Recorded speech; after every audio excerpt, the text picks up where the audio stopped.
नमस्कार साथियों। Alpha academy Barmer के यूट्यूब चैनल पर आप सभी का पुनः हार्दिक स्वागत है। कल से राजस्थान भर से विद्यार्थियों के मैसेज आ रहे हैं कि सर हमें गणित है उसकी क्लास बहुत अच्छी लग रही है। तो आप सभी विद्यार्थियों का पुनः हार्दिक स्वागत और अभिनंदन, क्योंकि आप इतना सपोर्ट कर रहे हो राजस्थान भर से। तो सभी विद्यार्थियों का पुनः तहे दिल से हार्दिक आपके पास में आभार।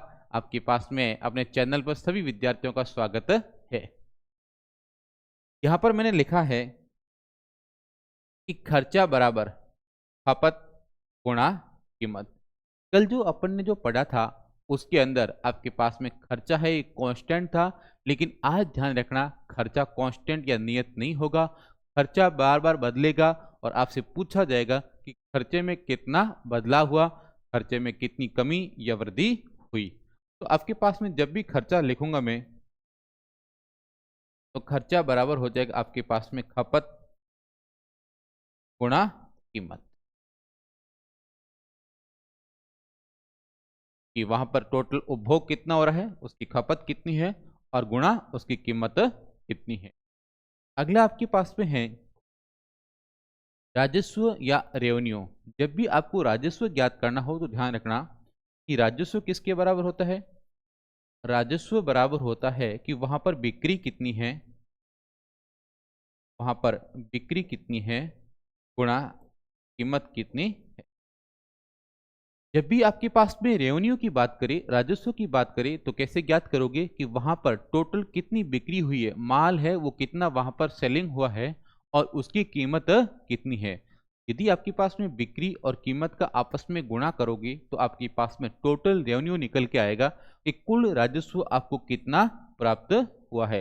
तो कभी भी राजस्व की बात, रेवेन्यू की बात करें, तो वो बराबर होगा बिक्री गुणा कीमत के। अगला यहाँ पर मैंने लिखा है आयत का क्षेत्रफल। जब भी आयत के क्षेत्रफल की बात की जाएगी तो वो बराबर होगा लंबाई गुणा चौड़ाई के। तो एरिया बराबर होगा लंबाई गुणा चौड़ाई। तो आपके पास में इस बार एरिया ये कांस्टेंट या नियत नहीं होगा। आपके पास में लंबाई और चौड़ाई है, इनमें मैं कमी या वृद्धि करूंगा जिससे बार बार आपके पास में एरिया में बदलाव होगा और आपसे पूछा जाएगा एरिया में कुल कितनी कमी या वृद्धि हुई।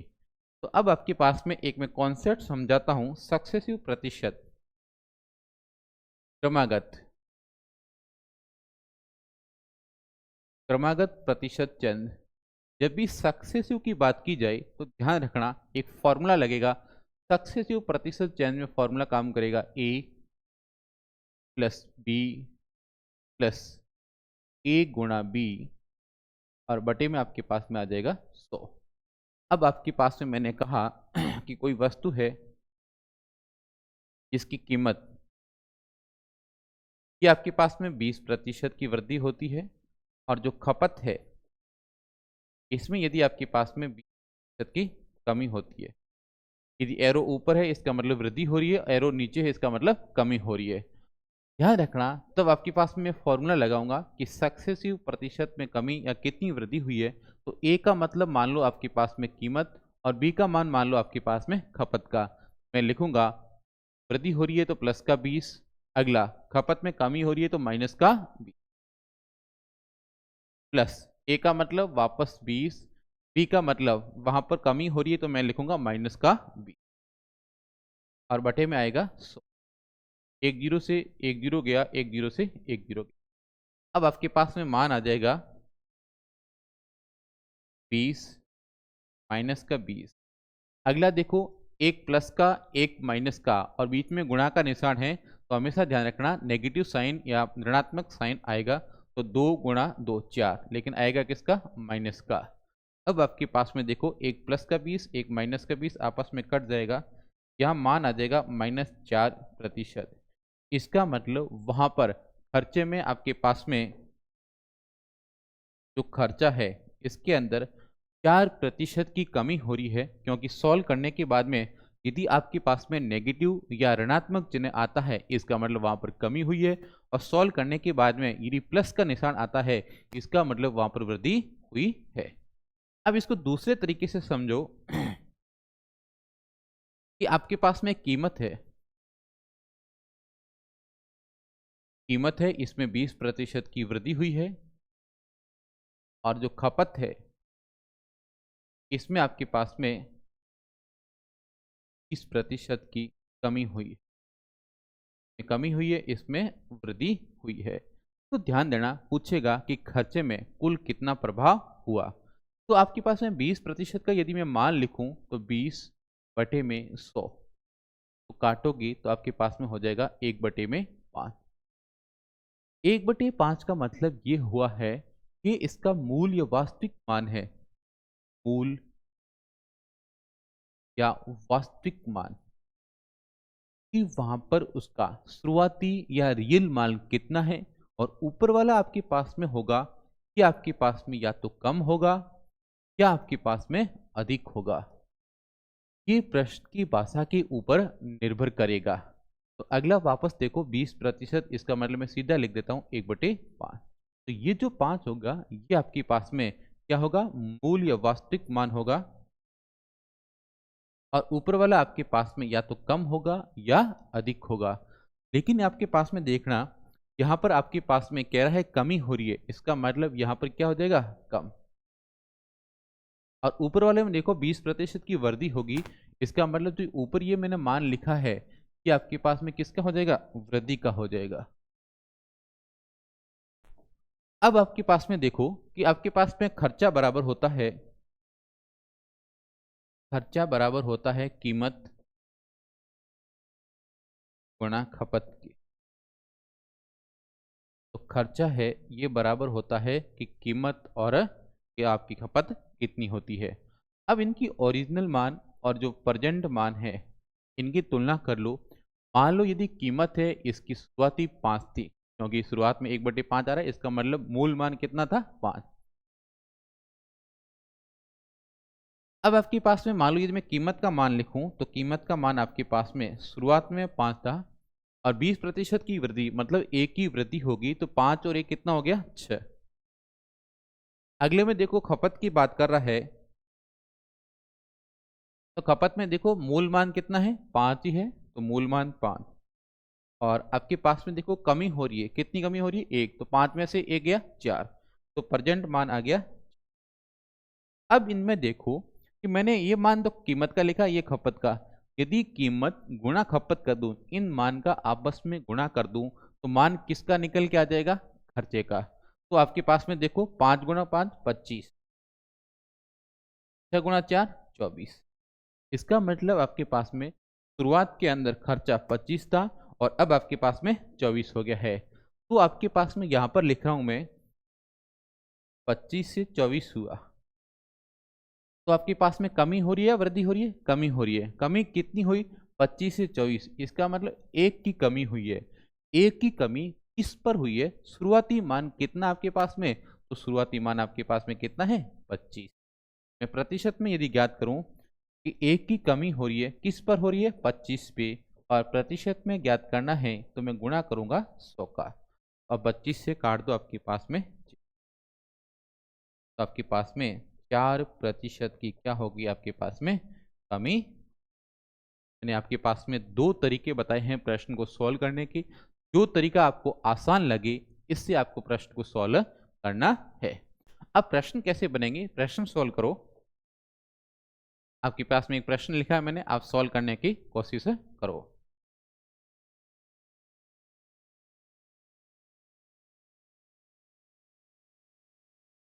एसएससी 2017 का प्रश्न है, क्या कह रहा है कि एक आयत की लंबाई में 20% की वृद्धि हुई। जो लंबाई है इसमें 20%, 20% का मतलब 1/5। यदि 1/5 है, इसका मतलब इसका जो वास्तविक मान है ये आपके पास में 5 है, और ऊपर वाला आपके पास में या तो कम होगा या अधिक होगा। यहाँ पर एक वर्ड लिखा है वृद्धि, इसका मतलब ये आपके पास में वृद्धि होगा। अगला कह रहा है चौड़ाई, चौड़ाई में लिखा है 30%, तो 30% का मान होता है 3 में, तो आपके पास में 3/10 है। तो ध्यान रखना ये मान आपके पास में मूल या वास्तविक मान होगा, और ऊपर वाला आपके पास में वापस देखो वृद्धि लिखा है, इसका मतलब वृद्धि, क्योंकि दोनों में ही वृद्धि हो रही है। तो आपके पास में यदि मैं लिखूं आयत का जो क्षेत्रफल होता है एरिया, आयत, इसका जो एरिया या क्षेत्रफल ये होता है, ये लंबाई गुणा चौड़ाई की होता है। वहां पर लंबाई कितनी है और उसकी चौड़ाई कितनी है। अब आपके पास में मैं लंबाई का जो मूल मान है और प्रेजेंट मान है, इनकी आपस में तुलना करूं तो देखो, यदि मैं लंबाई की बात करूं तो लंबाई का देखो शुरुआत में मान कितना था, बटे वाला मान होगा 5, एक की वृद्धि होगी तो कितना हो गया 6, तो मैं लिख सकता हूं 5 से कितना हो गया। अगला देखो आपके पास में चौड़ाई, चौड़ाई में मूल मान कितना था 10, कितनी की वृद्धि हो गई 3 की, तो आपके पास में चौड़ाई का जो मान है ये आपके पास में 10 था, 3 की वृद्धि होगी कितना हो गया 13। अब आपके पास में देखो कि जो एरिया है ये बराबर होता है लंबाई गुणा चौड़ाई का। इसका मतलब लंबाई और गुणाई इन दोनों मान का आपस में गुणा कर दूं तो मान किसका निकल के आएगा, क्षेत्रफल का। तो 5 गुणा 10 50, और 13 गुणा 6 13 जगह 78। इसका मतलब वहां पर शुरुआत में एरिया 50 था, बढ़ के कितना हो गया 78 हो गया। अब आपके पास में कितना बड़ा 50 से 78 हुआ, इसका मतलब वृद्धि कितनी हुई, वृद्धि वहां पर हो रही है आपके पास में 28 की।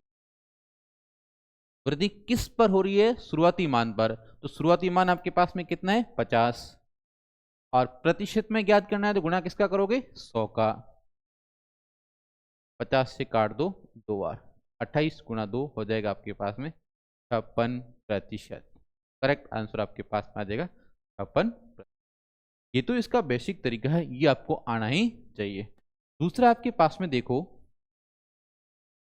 कि मैंने सक्सेसिव प्रतिशत की बात की थी, क्रमागत प्रतिशत है आपके पास में, तो आपके पास में मैंने लिखा था a प्लस बी प्लस ए गुणा बी बटे में। अब आपके पास में देखो शुरुआती लंबाई का मान ए मान लो 20, चौड़ाई का मान आपके पास में 30 प्लस 20 गुणा 30 बटे में। अब आपके पास में 2 जीरो से 2 जीरो गए और आपके पास में रह गया 20 प्लस 30 प्लस 2 गुणा 3 6, और 20 और 30 50, 50 और 56, तो 56% है इसकी वृद्धि हुई है। यदि मान लास्ट में प्लस आया है इसका मतलब वृद्धि हुई, तो आपके पास में करेक्ट आंसर हो जाएगा विकल्प नंबर। तो दो तरीके समझाए हैं, दोनों तरीके आपको समझ में आए होंगे, और प्रश्न आप सॉल्व करो ताकि और आपको समझ में आए। अगला कह रहा है किसी वस्तु पर कर में 20% की कमी की जाती है, उसकी खपत में 15% की वृद्धि की जाती है, तो रेवेन्यू में कितना इफेक्ट पड़ा। अब आपके पास में देखो 20%, 20% का मतलब होता है 1 बटे में, ये जो 5 है ये शुरुआती मान होगा, इसका वास्तविक मान होगा, और जो ऊपर वाला मान है या तो कम होगा या अधिक हो रहा है, या कह रहा है कमी हो रही है, इसका मतलब ये कम होगा। अगला कह रहा है 15%, तो 15 बटे में 100, 5 से काट दो 3 बार, 5 से काट दो, इसका मतलब 3 बटे में। अब आपके पास में देखो क्या कह रहा है, ये इसका मान है बटे वाला, ये इसका वास्तविक मान हो जाएगा,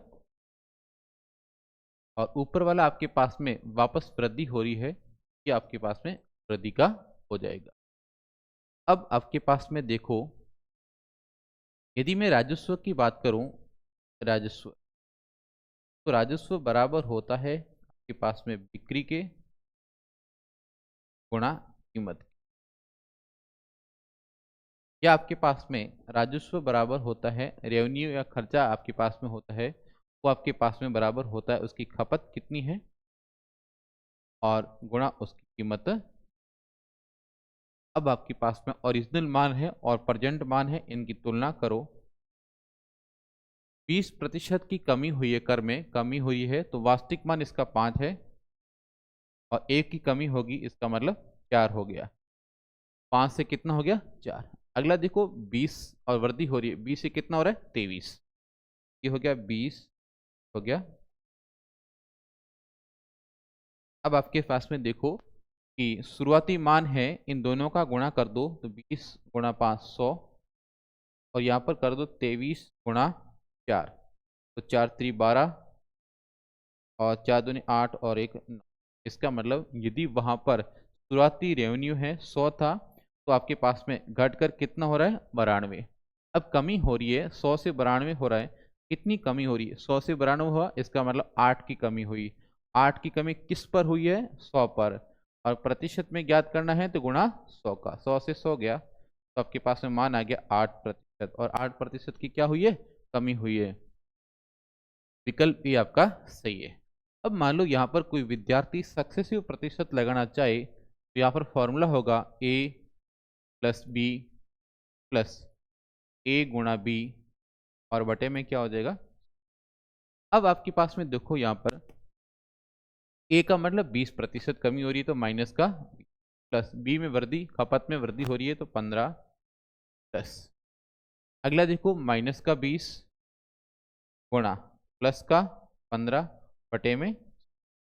अब आपके पास में 20 से काट दो 5 बार, 5 से काट दो तो ऊपर रहेगा माइनस का 20 प्लस का 15 और माइनस का 20 और 3 23, माइनस का 23 प्लस का, तो आपके पास में रहेगा माइनस का 8, माइनस का 8% है क्योंकि लास्ट में माइनस आया है, इसका मतलब वहां पर कमी हुई है, और कमी कितनी होगी 8%। तो उम्मीद करता हूं कि दोनों तरीके आपको समझ में आ रहे होंगे। अगला प्रश्न आप सॉल्व करने की कोशिश करो कि आपसे सॉल्व होता है या नहीं होता है।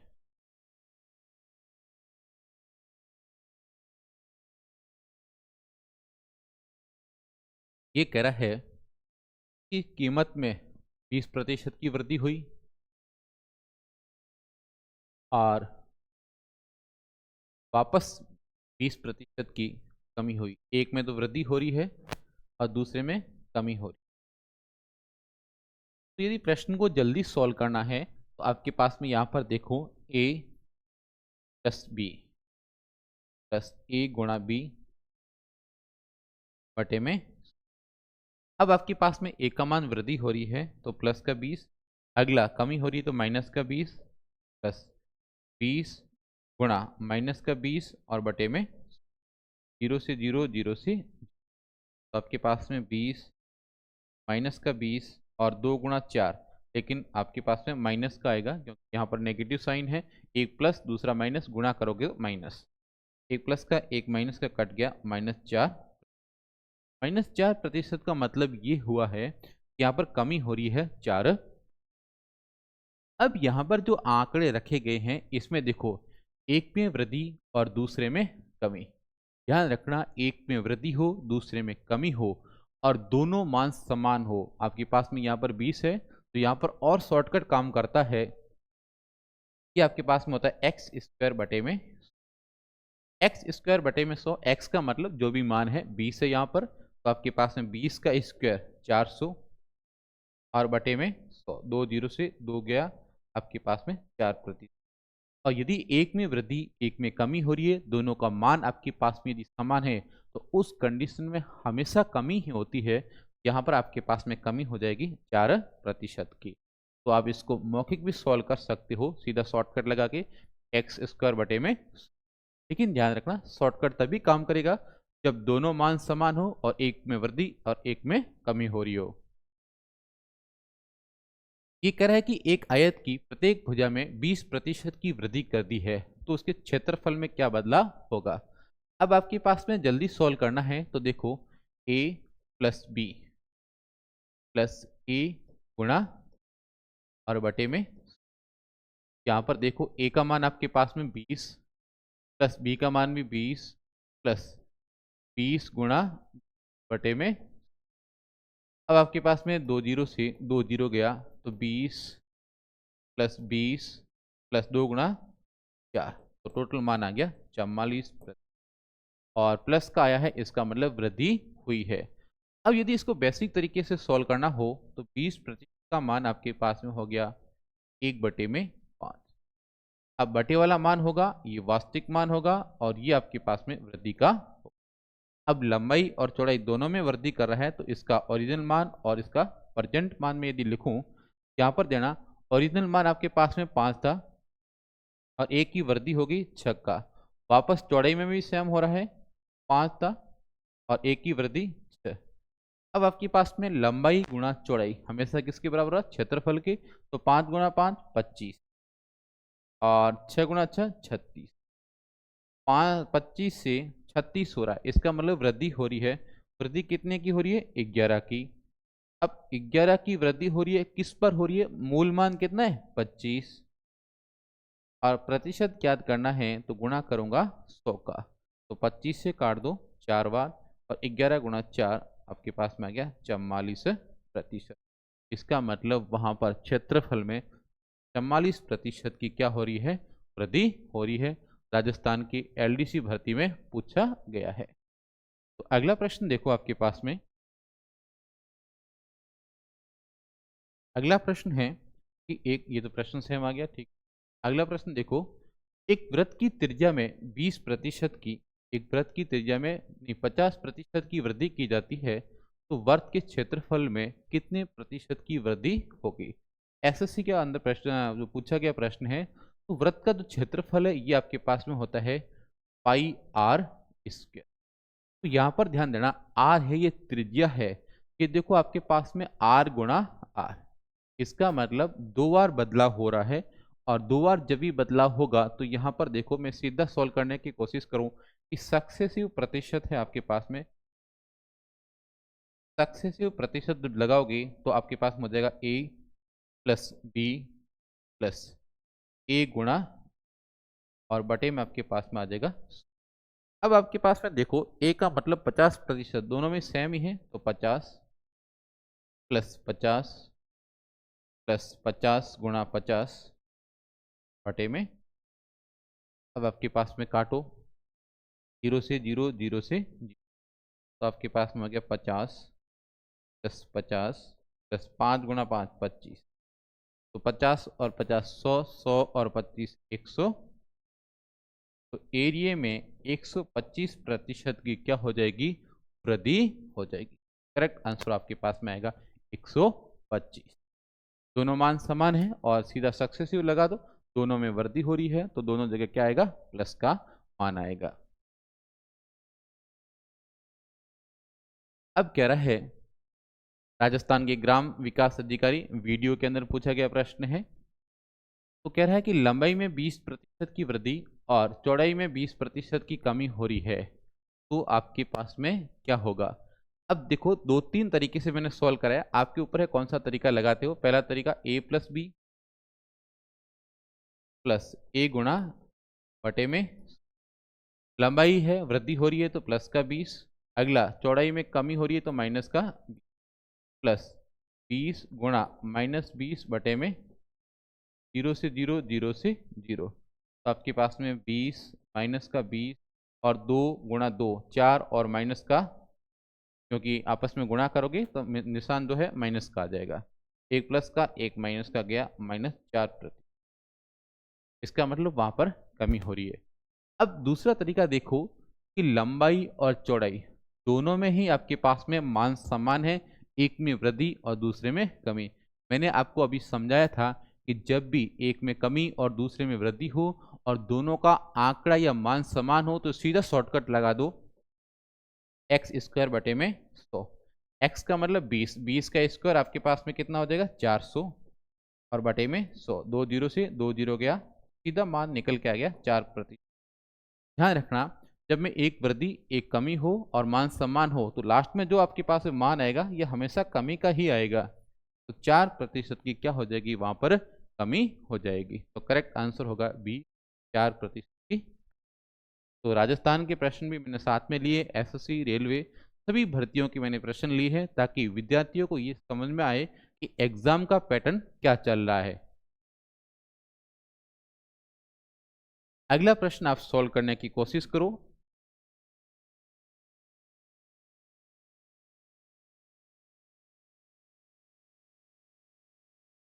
कह रहा है अतुल अपनी मासिक आय में से 5100 रुपये खर्च करता है। तो कोई भी पटवारी के अंदर पूछा गया प्रश्न है, आपके पास में व्यक्ति की जो आय है ये बराबर होती है उसका खर्चा कितना है प्लस वो बचत कितनी करता है।